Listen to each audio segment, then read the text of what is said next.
What is happening, everybody? James Hancock here, and back to review episode 6 of season 2 of The Boys, an episode called The Bloody Doors Off, an episode which, in my opinion, sustains and maintains the incredible hot streak that was established in episode 5. Also, quick heads up, this is a video for people who are totally caught up on The Boys, so if you don't want spoilers, bail out now. But what I really liked about this episode is that it fixed one of my lingering complaints about the show. If you've been following my channel for a while, you know that I love this show, but a frequent gripe of mine is that the villains of the show are overshadowing the heroes. But on this episode, we got what amounted to this incredible caper story where we see Frenchie, Kimiko, and Mother's Milk on this mission into the psychiatric ward that's being used as a testing center to see whether or not Compound V can be modified to work on adults without having them instantly explode. And as always, when there's a fantastic episode, I like to give credit where credit is due. The writer's an individual by the name Anselm Richardson, so huge high five to Anselm. I think he absolutely knocked this episode out of the park because it had all the ingredients that I look for in a great episode of The Boys.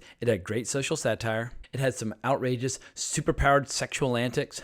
It had some horrific gore and violence. And it had all the juvenile adolescent humor that I love, including but not limited to this enormous, tentacle penis that wrapped itself around Mother's Milk's throat before that superpowered individual got knocked unconscious. But I don't want to get ahead of myself. Let's slow things down and call attention to each and every single great beat that happened throughout this episode. So one of the coolest things about this episode was the way that it incorporated extensive flashbacks from Frenchie's life from 8 years ago and 5 years ago, showing his early days with the boys, in particular what went down when Frenchie was tailing the lamplighter. The lamplighter was one of the founding members of the Seven, but one of his major crimes was that he burned alive the children of Grace Mallory, for whom the boys work. And this failing on Frenchie's part has been tormenting him ever since. But I'm a massive fan of the character Frenchie, so it was really cool getting to have all these great scenes that really help us understand what makes him tick as a character, including his love and affection for the show The Golden Girls, a show that admittedly I was never a big fan of as a kid. However, I can't help but get a little sentimental when I hear the theme song, which this episode used very successfully at the end of the episode. In any case, Frenchie likes the show The Golden Girls because it's all about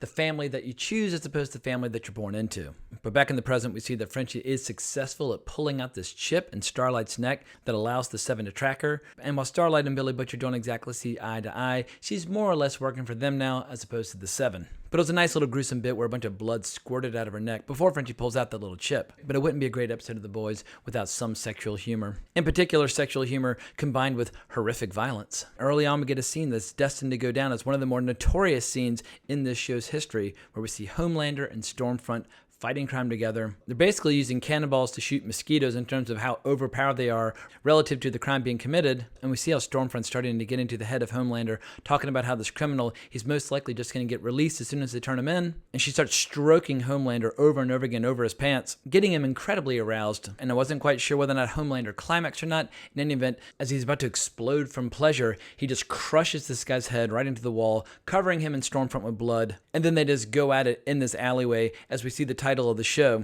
And seeing that kind of title screen is kind of what this show is all about. But the main thrust of this episode is all about the boys investigating the psychiatric center called the Sage Grove Center. And as we come to learn, this is where ex-7 member Lamplighter is supervising a series of experiments on adults, creating some incredibly volatile, unpredictable, superpowered individuals. And this project is something that's totally unknown to most people at Vought, especially within the Seven. It's kind of Stormfront's little personal pet project. And what was cool is that we get to see Kimiko, Mother's Milk, and Frenchie going off on their own little individual mission inside the psychiatric center, while Billy Butcher, Huey, and Starlight stay outside. It was just a perfect opportunity for some of these other characters to shine who haven't gotten as much screen time up until now.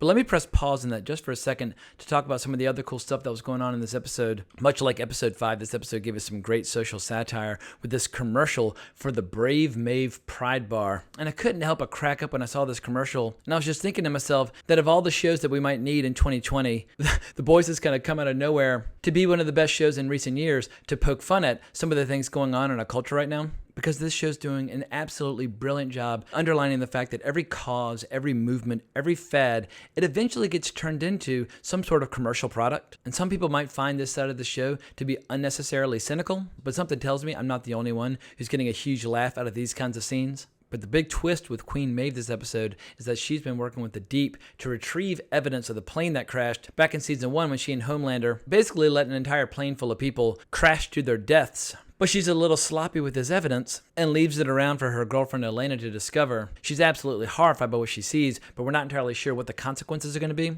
Also, a quick side note, in that scene, Elena tells Queen Maeve that she's about to order sugarfish through Postmates. I have been to Sugarfish here in New York. It is absolutely sensational and gets my highest possible recommendation. But the other big side plot this episode is when the Deep brings A-Train back to the Church of the Collective for this big truth exchange. And I just found this scene to be incredibly insightful because the Church of the Collective, they're well aware of A-Train's debt problems, his heart problems, and they start indulging in this arm twisting to get him to do what they want him to. And what it really reminded me of was all these horrible stories we hear about the Church of Scientology and the way that they'll manipulate Hollywood actors and how they'll lure in actors who are in trouble, help them with their careers, but in exchange they gather up enough dirt where if you ever tried to have a parting of the ways, they could then destroy you. And I just love how fearless the writing staff is on this show. They're willing to poke fun at just about anybody. And I just love how in 2020, the superhero genre has evolved to the point where there's room in the entertainment landscape for this kind of withering social commentary. But let's get back to the big scenes of this particular episode, where Lamplighter and Frenchie inevitably recognize each other, and I thought it was hysterical that Shawn Ashmore was cast as Lamplighter, because obviously in the X-Men movies, Shawn Ashmore played Iceman, and his chief rival in the second and third movie was Pyro, someone who has the exact same powers as Lamplighter. So that was just a fun little twist for all the diehard comic book and superhero nerds out there.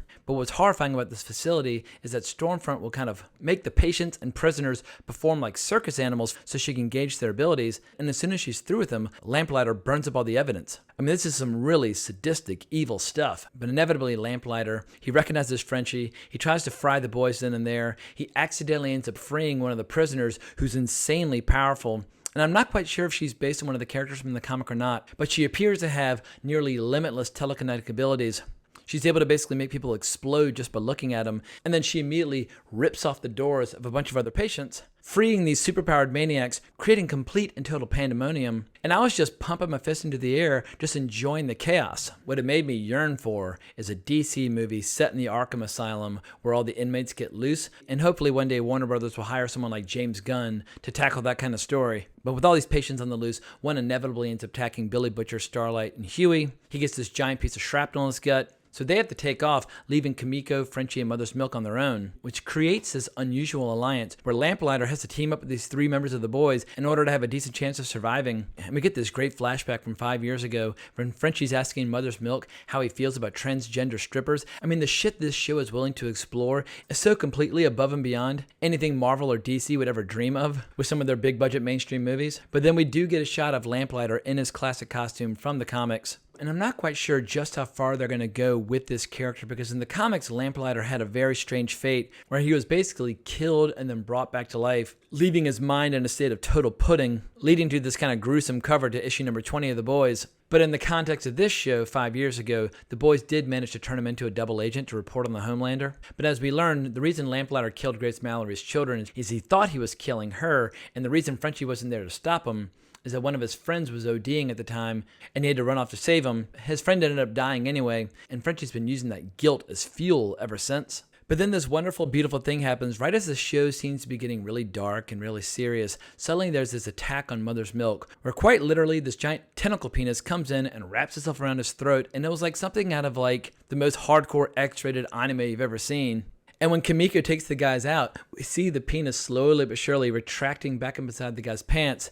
And I loved how Mother's Milk says, "Oh, like, that's his fucking dick." And Frenchie just says, "Don't be so close-minded." I mean, once again, this show is just willing to go to the strangest territory imaginable, exploring sexual terrain that we have never before seen in the superhero genre in film and television. But then the show snaps back to this hardcore serious scene where we see Stormfront returning to the hospital to try to shut down this prison break. And in one of the most hardcore, ruthless moments all season, we see her frying one of the inmates then and there. And it was so badass and creepy how her eyes went totally purple while she's frying this patient with lightning.